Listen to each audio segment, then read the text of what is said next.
So me and my buddy Tyler got to hang out one day, and we went all throughout Greenville and Greer looking at thrift stores and going to a couple other unique stores, which you'll see in the video.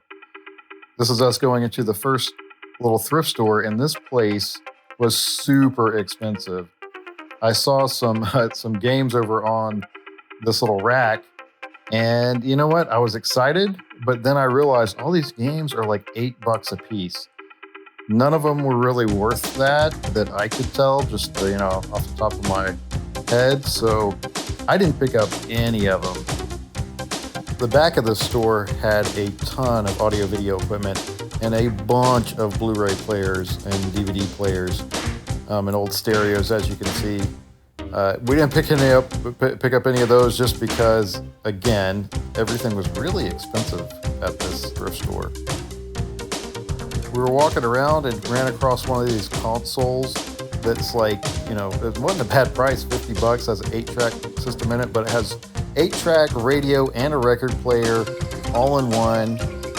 Pretty dirty 8-track player in there, actually. And it had the instruction manual, surprisingly enough. Really cool looking. If I had all the space in the world, I would definitely have picked that up for that price because they look really cool. But again, passing on some stuff just because we don't have the ability to store it. Then we headed up to Mr. K's, used books, CDs, DVDs, and more. Going in there, it was kind of interesting. Again, another spot that was just really expensive on items. There was this really cool Power Ranger figure. They wanted $150 for it, which I don't actually think is that bad, but a little outside of my price range. We did run across a couple of games here, and the sign kind of tricked me because I didn't read it fully. It was like $5. It said for these games, but it was $5 and above. So everything was picked over pretty well. I was kind of hoping I could find some Wii U stuff that I didn't have. Trying to get as many of those as possible. Not wanting to get the whole collection, just get the games I want. A bunch of DS games, as you can tell, that were picked the heck over. So skipped on all those. This case had some pretty cool stuff in there, like a Pikachu, Game Boy, a bunch of Nintendo games, N64 games, NES games. Again, all of them were kind of pricey, so we decided to pass on these also. The next stop was Second and Charles up in Greenville.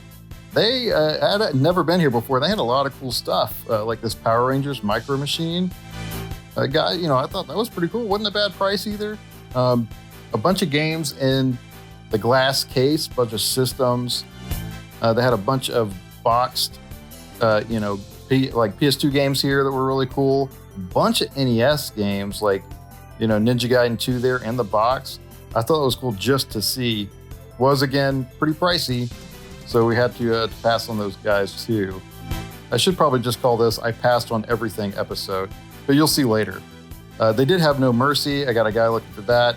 And we did go by the Toy Federation up in Greenville. I didn't get to do any video in there because I didn't ask the guys, but they had this really cool Power Rangers figure. It was $300, but I had totally forgotten about that guy. One of the coolest figures I'd ever seen. All right, guys. We came to Upstate Games, which was right by the Toy Federation. We had no freaking clue it was over here. So if you ever come to Toy Federation, come over here. But they cut us some good deals. Got this Interact, like virtual reality game where, I guess it like punches you in the gut when you get punched. $25. Got my e-reader cards. Finally got my Sega Saturn arcade stick. And then Tyler got this Super Advantage and 2 baseball SNES games. Did you have fun, Tyler? Oh yeah. No one near as interesting as what Joe got, but it'll do. Still cool. That's still cool. Yeah. Yeah, guys, we had fun in there. Come by and check it out. Anyway, we're heading home. It's late.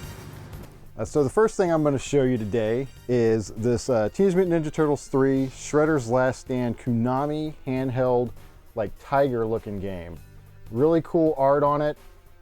It was at the store for $25, but we put a battery in up the store and it didn't really work.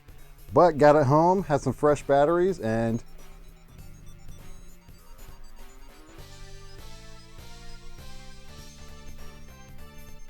it works just fine. So 10 bucks was a really good deal for this.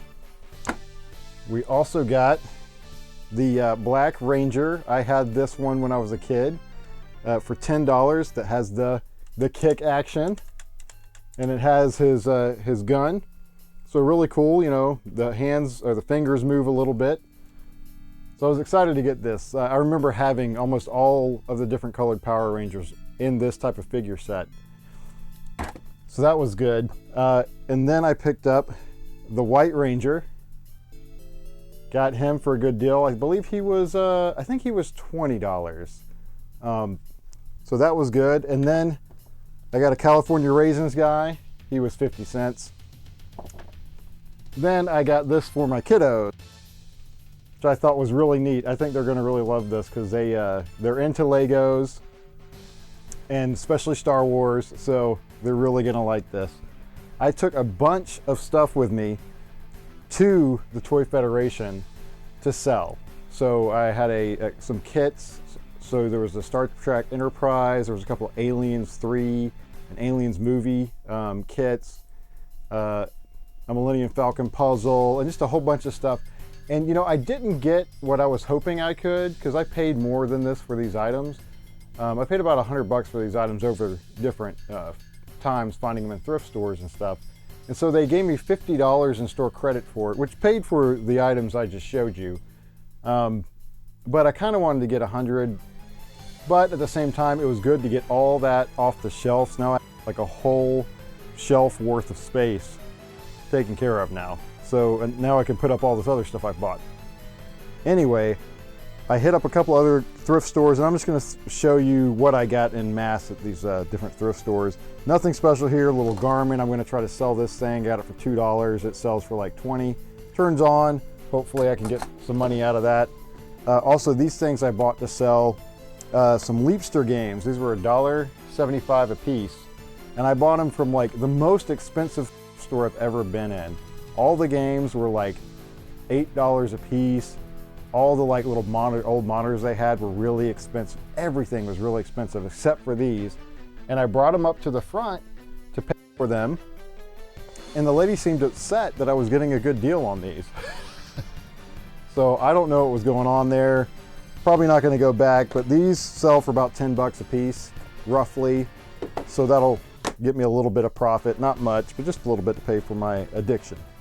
I forgot to mention this in another video, but I picked this up at the video game cabinet in South Carolina. And it's a Pelican Light Gun, but it works on the Sega Saturn and the PlayStation. So PlayStation 2, I believe. So this was a good find, it's really hefty. Anyway, thought that was neat.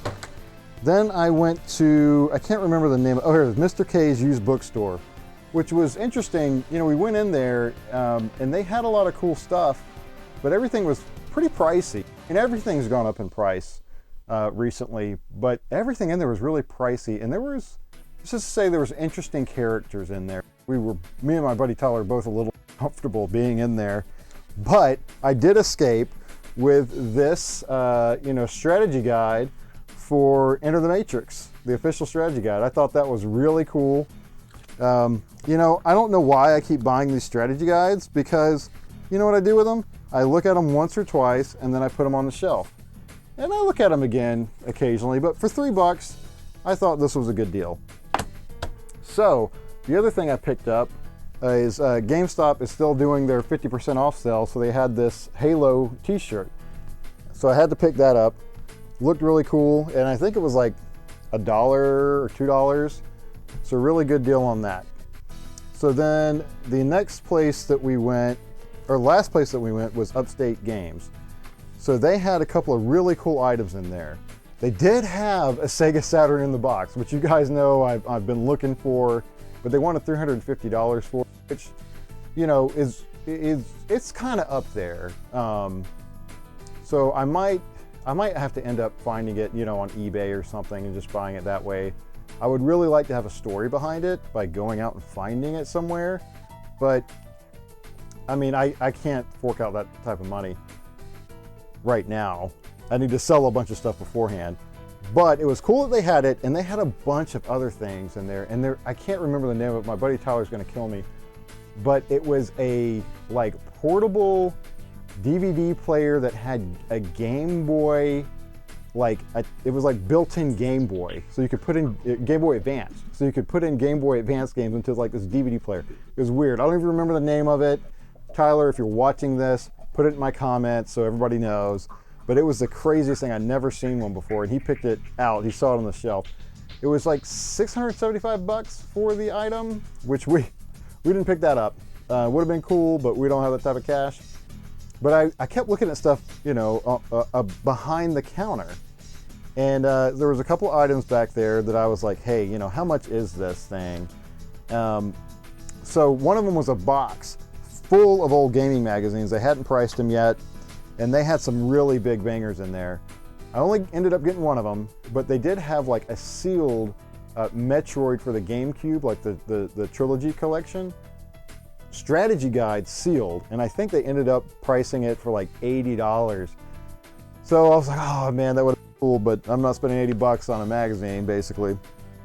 I will spend $5 though on the Dreamcast edition of Electronic Gaming Monthly. $99.99, guys. Y'all remember that?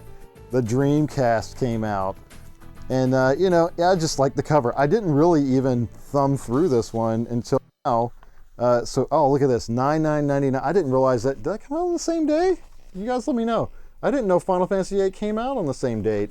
If that's true, or if it got delayed, that's really Pokemon Snap.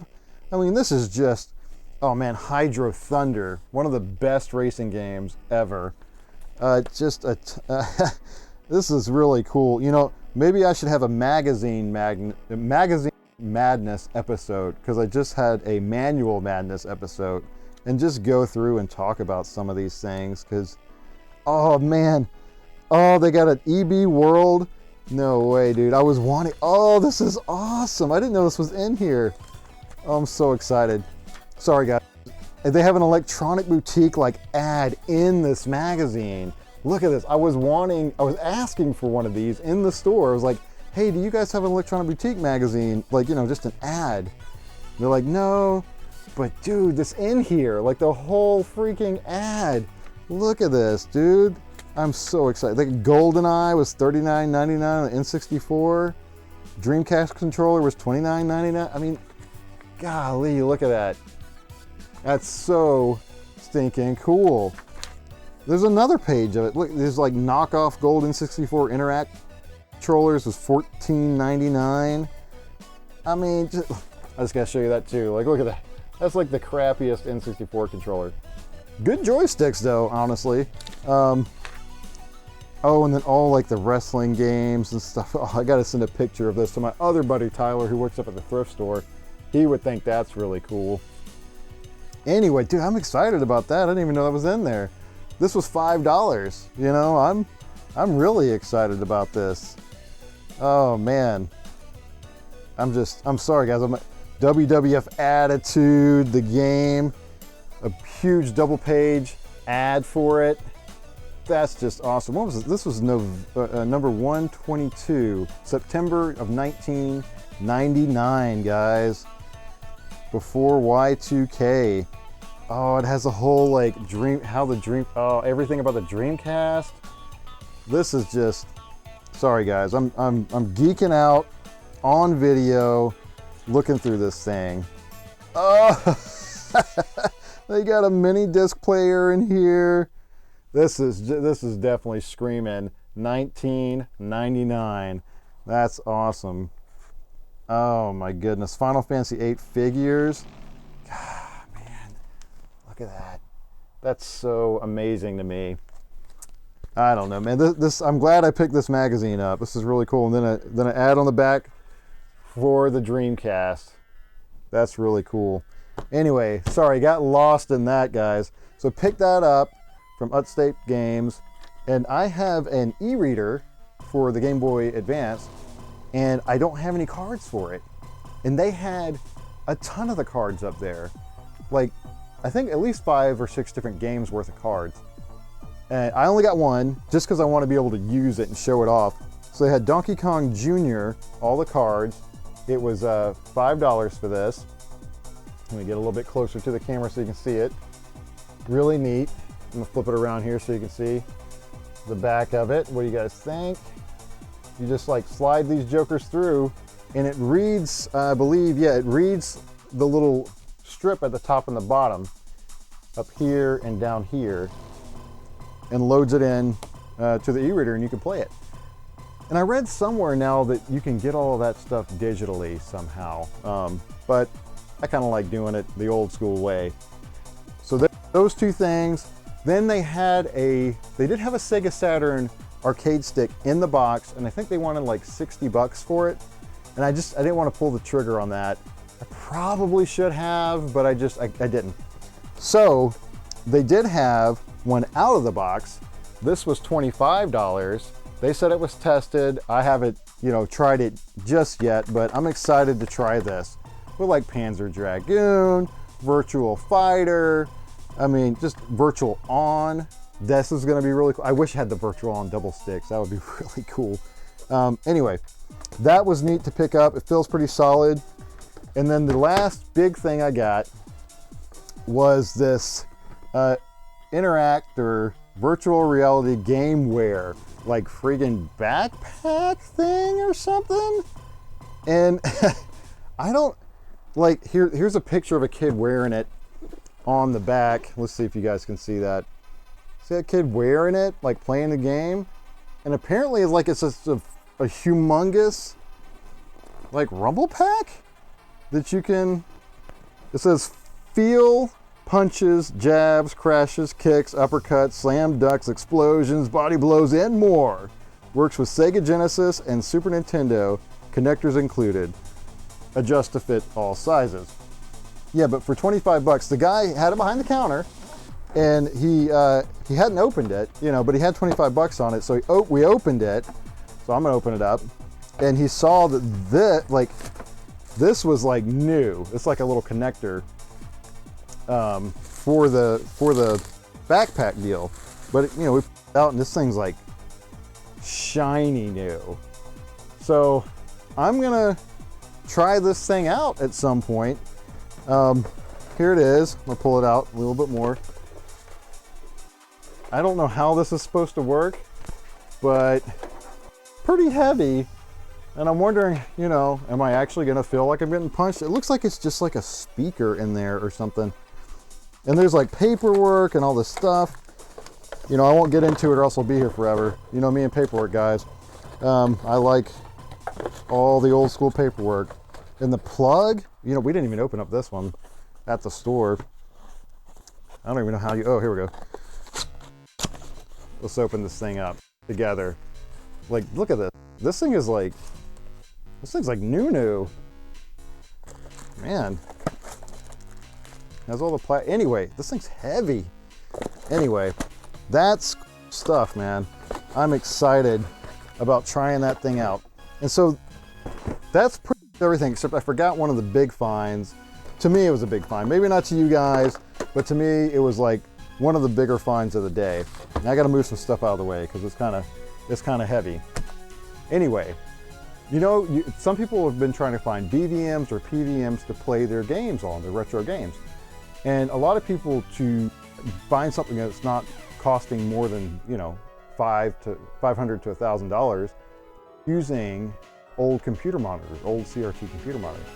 And I haven't ran across, I ran across an HP one and it just looked really dim, but they had at a Goodwill for $3.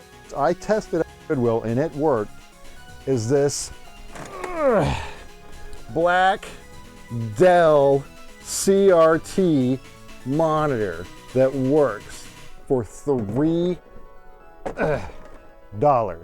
Sorry, that's really heavy. All the pins on it look good. It turned on. I'm going to test it. I'm probably going to hook it up to my GBS control. If you guys don't know what that is, look that up. It basically allows you to hook up anything to like a VGA monitor. So anyway, I'm excited about that. I'm excited about all my finds. And the thing that I was most excited about is just getting time to hang out with my buddy Tyler.